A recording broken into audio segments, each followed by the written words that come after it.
of prescription drug abuse is something we've talked about again and again, from news reports to crime scenes. And here on Positively Tampa Bay, the Pinellas County Sheriff has been especially vocal about his war on drugs. Pinellas leads the state with almost 300 drug deaths just last year in Pinellas.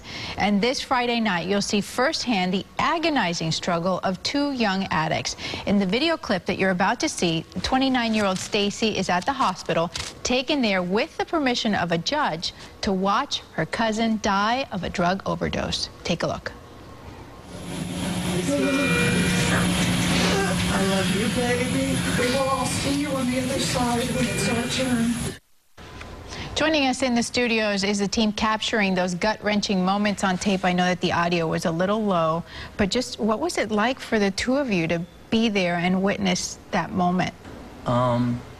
Painful and eye-opening. That was early on in the process, and we were a little surprised. I went to court, and suddenly we're on this whirlwind journey into a hospital room where a man is dying. And at that time, we knew the statistics. 7 people a day die in Florida. We knew all the kind of statistical reasons why we wanted to do that story. And now suddenly you have a very human, very real, very graphic, bring it home moment in your own life. You all had followed the story of Stacy for a year. In this particular instance, her mother has asked the judge, please let her go and see her cousin die. I think it's important that she watch that. They had been doing drugs together. Right. How was the process of gathering the information and being a witness to things in her life that were happening? Well, we probably talked to 100 different women that came through drug court at the beginning of last year, and we were really anxious to find someone who was willing to let us in on the journey, not knowing what was going to happen, you know. And Stacy's mom and Stacy were both really adamant that they wanted to help other people understand what the process was like to get help. So her mom had actually talked her into turning herself in to court and going back to jail, and then she talked the judge into letting her out to watch this because she thought it was going to be Stacy who died. Wow. So what were your schedules like? You basically were with her a lot of the time? I mean, it wasn't a 9-to-5 assignment by no means.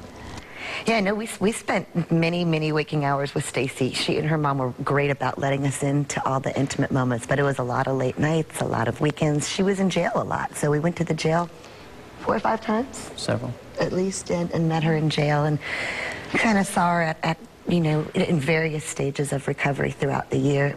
Spent time at the halfway house with her where she was, and then got to be with her when she got to see her kids again for the first time in a while. John, when you're, taking your photographs and the video, what was the part that surprised you the most, would you say? The deathbed. And subsequent to that, this dawning on you that these are people that just made a mistake that a lot of people make.